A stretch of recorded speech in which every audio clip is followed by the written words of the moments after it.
Sunday, Jesus visits the home of Martha and Mary. Located on the edge of the Mount of Olives, Bethany was the home of Mary, Martha, and Lazarus. When we think of Mary and Martha, a certain gospel passage from St. Luke often comes to mind. You know the one. Martha is frantic, obsessive, worrying about having the table set and the food served. She complains that nobody helps her. Martha is especially upset because her sister Mary refuses to help, and Jesus allows Mary to sit there and do nothing. Mary is calm and relaxed.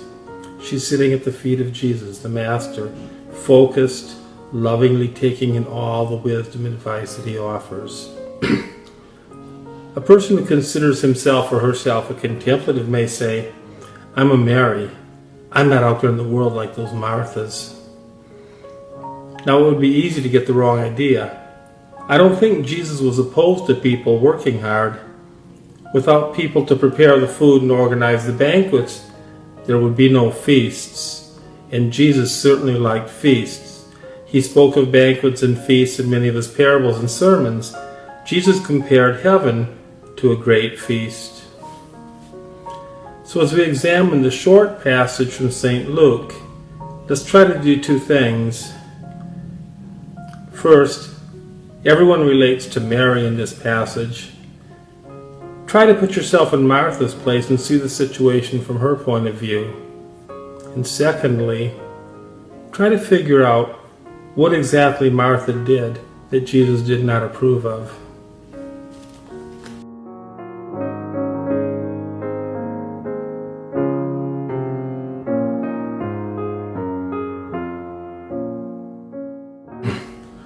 A reading from the Gospel according to St. Luke. As Jesus and his disciples went on their way, he came to a village where a woman named Martha opened her home to him. She had a sister, Mary, who sat at the Lord's feet listening to what he said. But Martha was distracted by all the preparations that had to be made. She came to him and asked, Lord, don't you care that my sister has left me to do all the work by myself? Tell her to help me. Martha, Martha, the Lord answered, you are worried and upset about many things, but few things are needed. Indeed, only one. Mary has chosen the better part, and it will not be taken from her. The word of the Lord.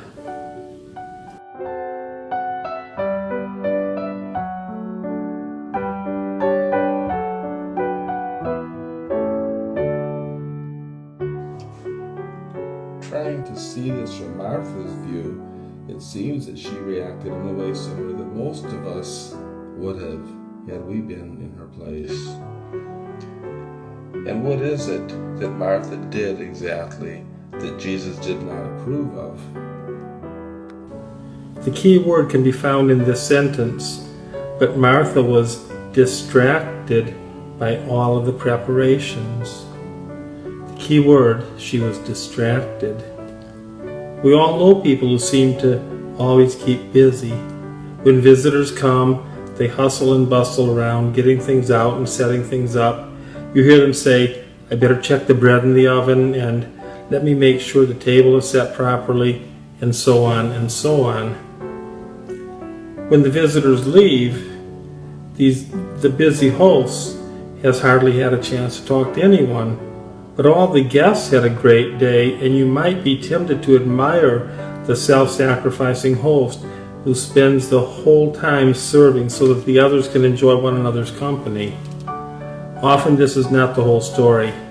Some people keep busy with things because they are not comfortable dealing with people. All the hustle and bustle is a way of avoiding getting closer to people, closer emotionally, closer spiritually. People can use this same strategy with God. Even people who spend a lot of time doing church activities find ways to avoid intimacy with God. Busying themselves with organizing bake sales and raffles, scheduling rallies and retreats, they sacrifice themselves to help everyone else have peak experiences. But are they really sacrificing, or maybe also using their activity to hide from their own intimacy with God. Again, please do not misunderstand me. We need people in homes who take care of the chores that are involved with hospitality. We need people in our churches who step up and offer their time and talents to help organize events. But it is important here to keep our priorities in the proper balance. Joanna Weaver, in her book Having a Mary Heart in a Martha World, wrote, "Does it sound harsh to say that cooking or cleaning or taking care of your children or doing your job might be sinful? But think about it. The very definition of sin is separation from God. So no matter how important that activity, no matter how good it seems, if it is used as an excuse to hold God at arm's length, then it is sin." Any act we perform can be offered to God as a prayer. To find time for quiet contemplation, maybe at a holy hour, is wonderful. But this is not always possible when a person has family or job responsibilities. God is not pleased when we ignore our responsibilities, and He is not criticizing Martha for the work she is doing. But this work could have been offered as a prayer and performed with joy rather than resentment. Certainly Martha should not have used her work as a way of avoiding getting closer to Jesus. So are you a Martha or are you a Mary? Honestly, we need to be a little bit of both. Yes, set aside time for prayer and reflection. Yes, take care of your work and responsibilities. St. Francis de Sales wrote an important book titled An Introduction to the Devout Life. It was the first spiritual book written for the ordinary working layperson. At that time, spiritual books were written only for clergy who would then explain them to the people. St. Francis de Sales' book could be read directly by everyday people. St. Francis offered advice on how to balance our prayer life and our daily responsibilities, how to merge the Martha and the Mary within each of us. One piece of advice he gave is counterintuitive, but ever so useful. St. Francis wrote, "Set aside half an hour each day for quiet prayer and reflection. On those frantic days when you face stress, time pressure, and work overload, set aside an hour." Work is not a bad thing. St. Paul stated in his second letter to the Thessalonians, if anyone is not willing to work, let him not eat. But our work should not take priority over our relationships with our family members and close friends, and it clearly should not take precedence over our relationship with God. Joanna Weaver wrote the following, "When we put work before worship, we put the cart before the horse. The cart is important, so is the horse. But the horse must come first, or we end up pulling the cart ourselves. Frustrated and weary, we can nearly break under the pressure of service, for there's always something that needs to be done.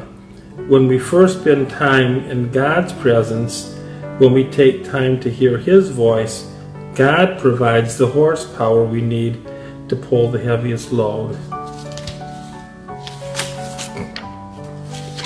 Now let's reflect on another gospel passage, this one from St. John. Again, Mary and Martha are important figures in the passage. This is an account of Lazarus being raised from the dead. Martha, who seemed to be the villain in the previous passage, now will take on the role of shining star.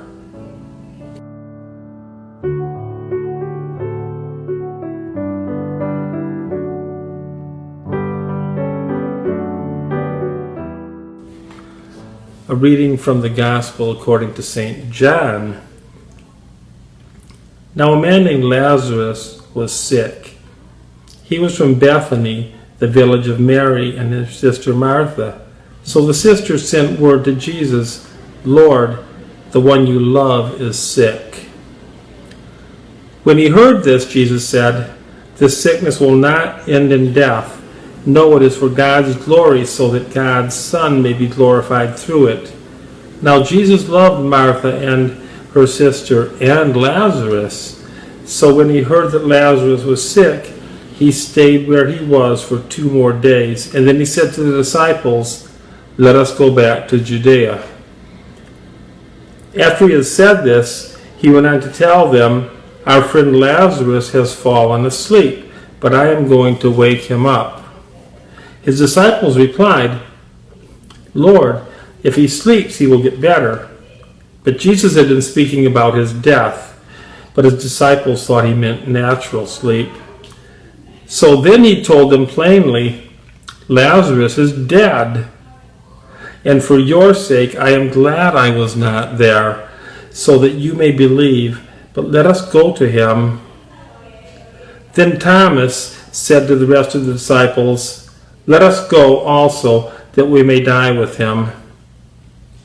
On his arrival, Jesus found that Lazarus had already been in the tomb for 4 days. Now Bethany was less than 2 miles from Jerusalem, and many Jews had come to Martha and Mary to comfort them in their loss of their brother. When Martha heard that Jesus was coming, she went out to meet him, but Mary stayed at home. "Lord," Martha said to Jesus, "if you had been here, my brother would have lived and not died. But I know that even now God will give you whatever you ask." Jesus said to her, "Your brother will rise again." Martha answered, "I know that he will rise again in the resurrection on the last day." Jesus said to her, "I am the resurrection and the life. The one who believes in me will live even though they die, and whoever lives by believing in me will never die. Do you believe this?" "Yes, Lord," Martha replied. "I believe that you are the Messiah, the Son of God, who is to come into the world." After she had said this, she went back and called her sister Mary aside. "The teacher is here," she said, "and he is asking for you." When Mary heard this, she got up quickly and went to him. Now Jesus had not yet entered the village, but was sitting at the place where Martha had met him. When the Jews who had been comforting Mary in the house noticed how quickly she got up and went out, they followed her, supposing that she was going to the tomb to mourn there. When Mary reached the place where Jesus was and saw him, she fell at his feet and said, "Lord, if you had been here, my brother would not have died." When Jesus saw her weeping, and the Jews who had come along with her also weeping, he was deeply moved in spirit and troubled. "Where have you laid him?" he asked. "Come and see, Lord," they replied. And Jesus wept. The Jews said, "See how he loved him?" But some of them said, "Could not he who opened the eyes of the blind man have kept this man from dying?" Jesus, once more deeply moved, came to the tomb. It was a cave with a stone laid across the entrance. "Take away the stone," he said.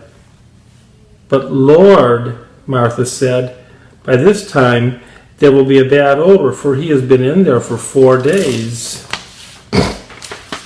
Then Jesus said, "Did I not tell you that if you believe, you will see the glory of God?" So they took away the stone. Then Jesus looked up and said, "Father, I thank you that you have heard me. I know that you always hear me, but I said this for the benefit of the people standing here, that they may believe that you sent me." When he said this, Jesus called out in a loud voice, "Lazarus, come out." The dead man came out, his hands and feet wrapped with strips of linens, with a cloth around his face. And Jesus said to them, "Take off the grave clothes and let him go." The Gospel of the Lord.